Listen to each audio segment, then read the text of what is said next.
Thank you very much for the paper. So the floor is open. There are some comments. Okay, Marcelo was first. Sorry. Thank you so much for the architecture you've developed and shared with us. I wonder if you would comment on two dynamics. One is the issue of, let's call them small wars, little wars, dirty wars. If you look at the data, I was just looking at the foreign policy conflict tracking website. They have very sophisticated maps. This is where the violence today that can be subsumed under a form of war is happening. So I wonder if you could talk about that, the dirty war paradigm. I wonder if you would also reflect upon your conceptual architecture in the context of a new asymmetry in warfare. This is the idea of people with box cutters deploying extraordinary violence and extraordinary destruction, the terrorist attacks of 9/11. So I wonder if you could talk a little bit about the unfolding of violence, warlike violence in these two contexts.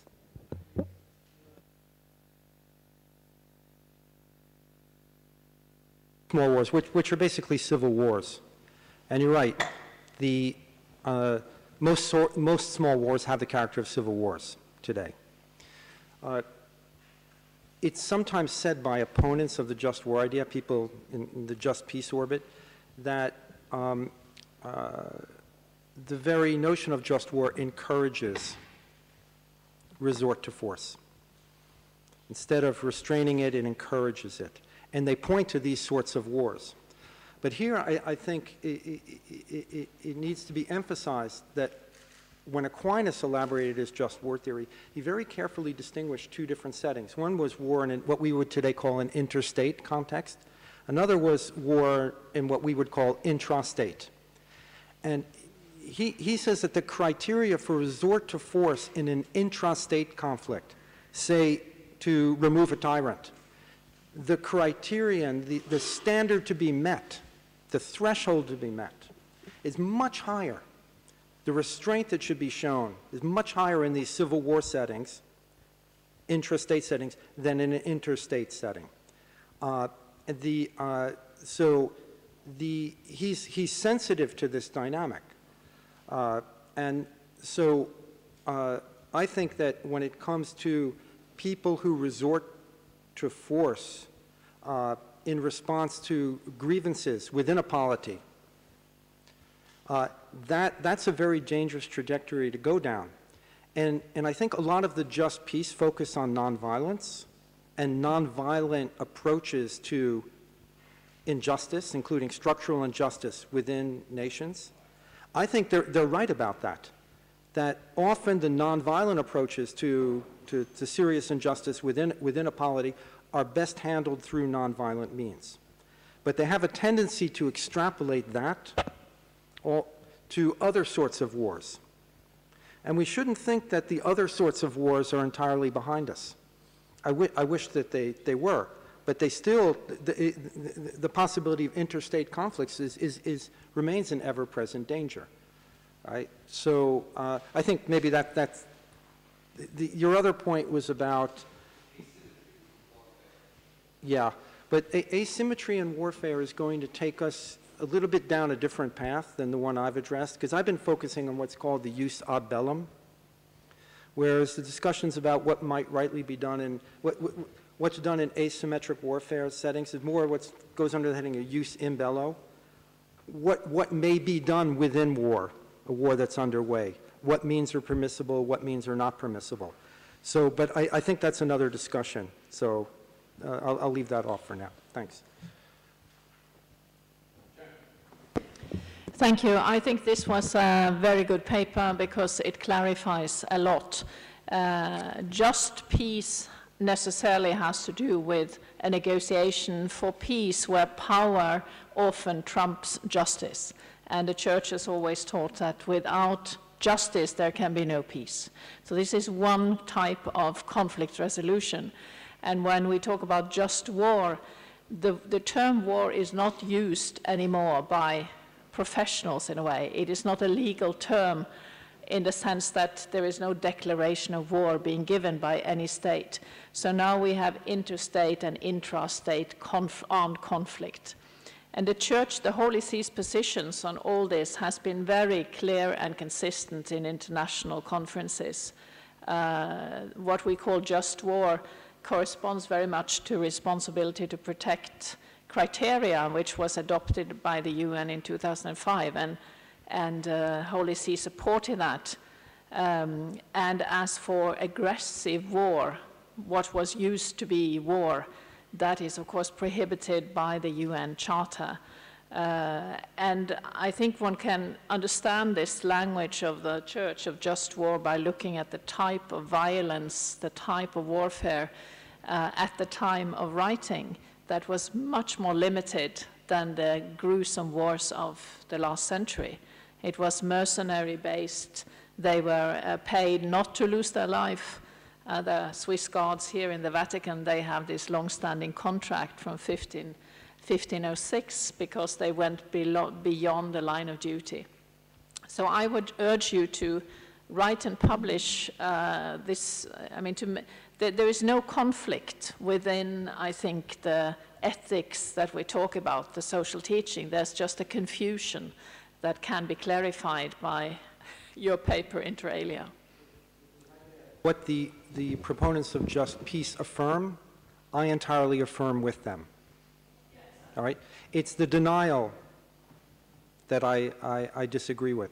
But ideally, I think that what's called just peace, which is basically priority given to nonviolent means of dealing with conflict and even with evil, that should be the priority.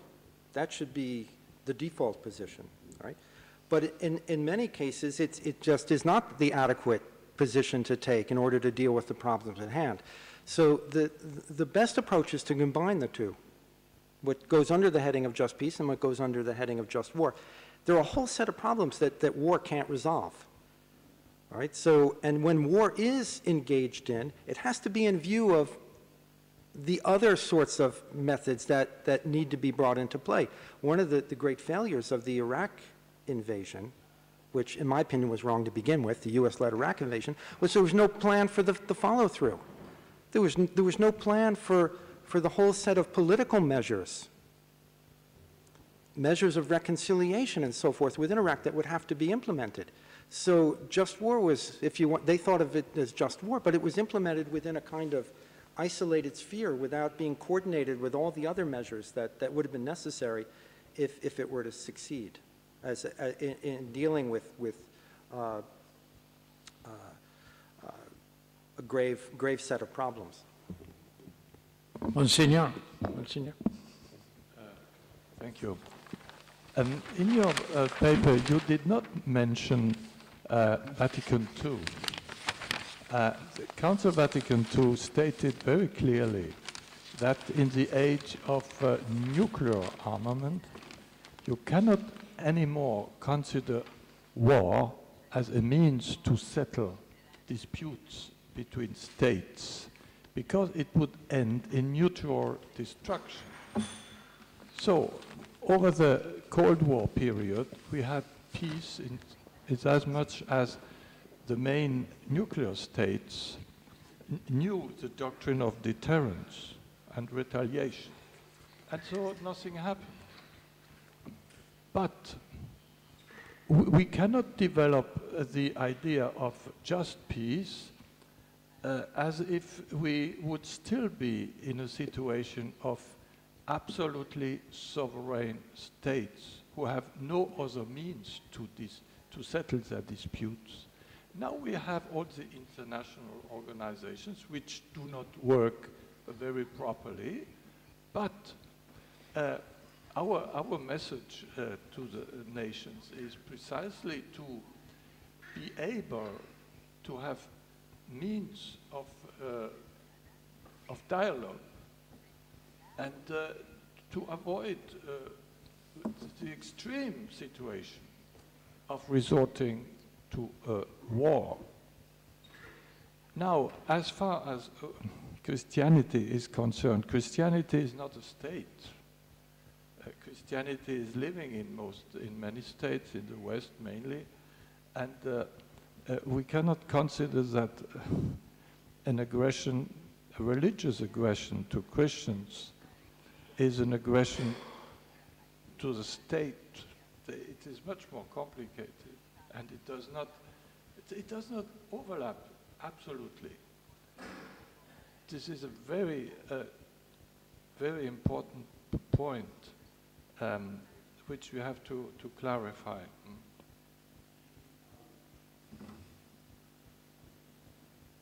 I wasn't proposing that war be waged in defense of Christianity.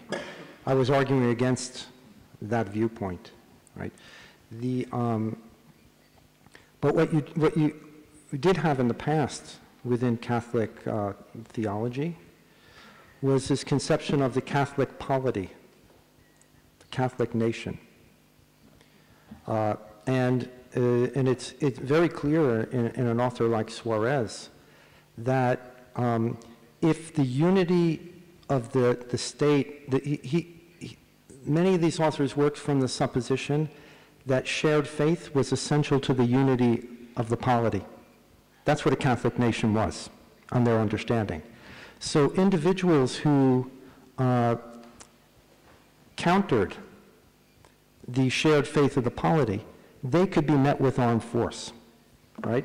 So it wasn't viewed as armed force used to defend Christianity, but it was viewed as armed forces used to defend Christianity insofar as it was necessary for the unity of the polity. So, but again, that's a past view. Of course, it's a past view. But my worry is, and the only reason for bringing it up, these awful things from the past, it was an unpleasant time I had reading Suarez on these points, is that if we don't lay out these views and understand what they were, we're not going to be prepared when people start to try to revive them. I mean, Spain under Franco, the Spanish Civil War was an attempt to revive this idea that Catholicism was essential to the unity of the nation, right? And so and I'm worried that we're going to get people today who start to revive these sorts of notions. Already Steve Bannon is talking in terms of Judeo-Christianity, right? So, my point is to put us on guard.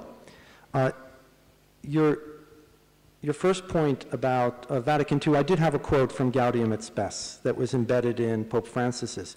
But I think it's absolutely correct that already this idea of resorting to war as a conflict resolution tool, that was wrong even before the invention of nuclear arms.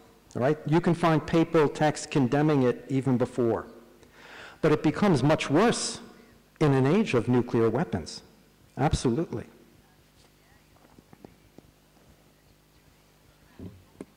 Victoria.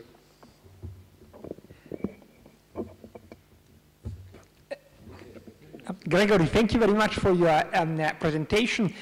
You, I think, made a very important point in the history of political ideas, that the doctrine of war as something that constitutes law is a late doctrine, an early modern doctrine. It's alien to the medieval doctrine of just war, which indeed conceives war in analogy to the right to self-defense.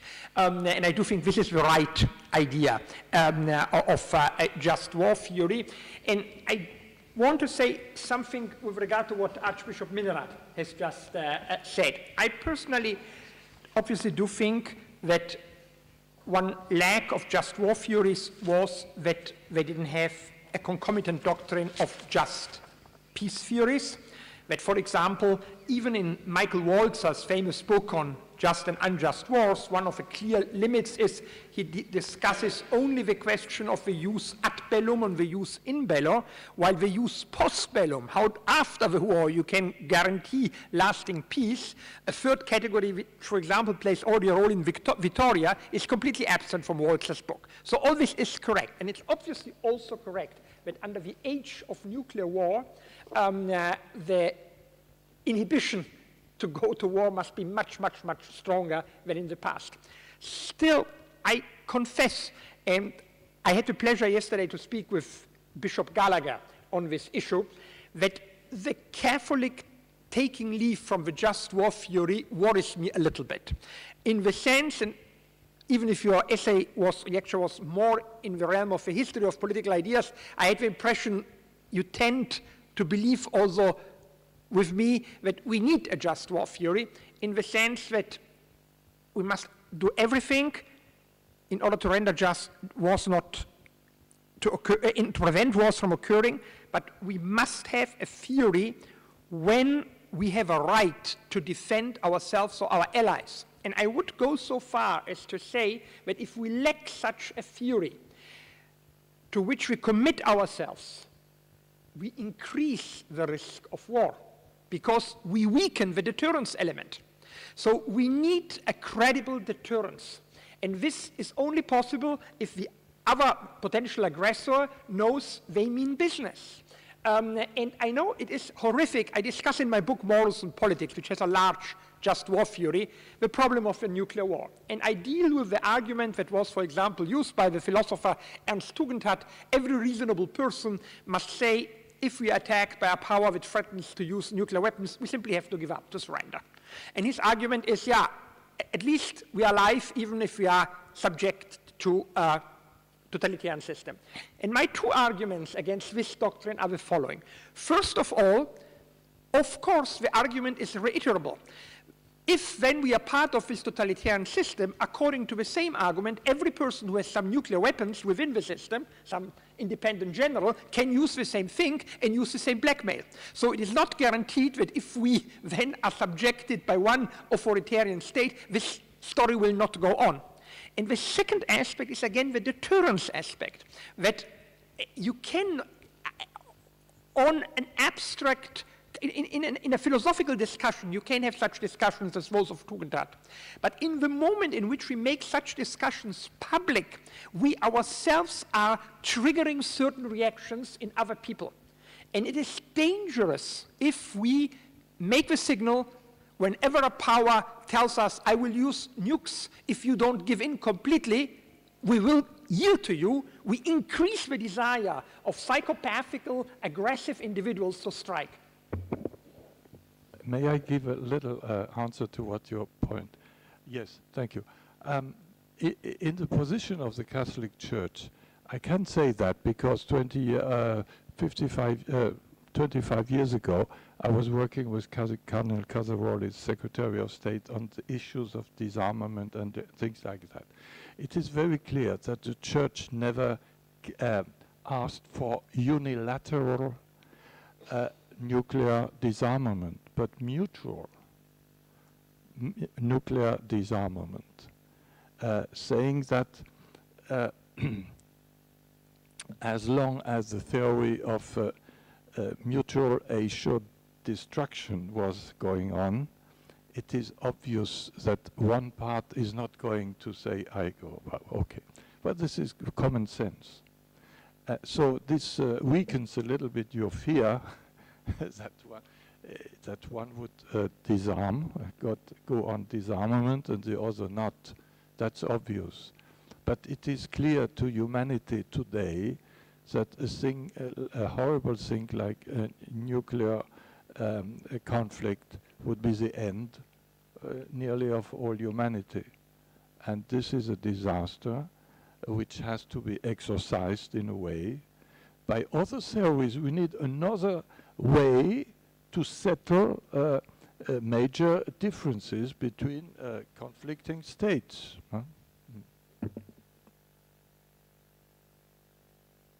Okay, I think that the discussion, sorry, you want to say something?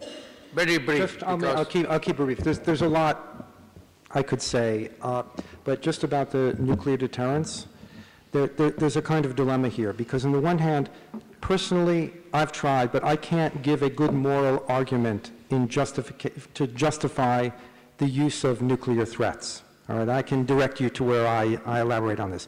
On the other hand, I entirely agree that to unilaterally remove oneself from the system of nuclear threats, namely the nuclear deterrence system, is potentially very destabilizing and might bring on just from what one hopes to avoid, all right? So it's a kind of system that includes immorality, but to remove oneself from this situation could have potentially even worse consequences, all right? And I did write, and some people were very worried after Pope Francis made his declaration here 2 years ago, condemning nuclear, not just the use of nuclear weapons, but the possession of nuclear weapons for purposes of deterrence. There were some people who were very upset, including a number of U.S. bishops. I've spoken with some of them. And, but they seem to have assumed that Pope Francis was making a call, putting on political leaders an obligation of unilateral disarmament, which I don't think was an implication of his condemnation. I wrote a concept note to the nuncio in Geneva explaining why I think unilateral disarmament does not follow from the position that nuclear deterrence is basically, it cannot be justified on moral grounds, right? So I'll leave it at that. So we come back in the general discussion. Okay. Please, I give the floor to Professor Zuboff. Thank you.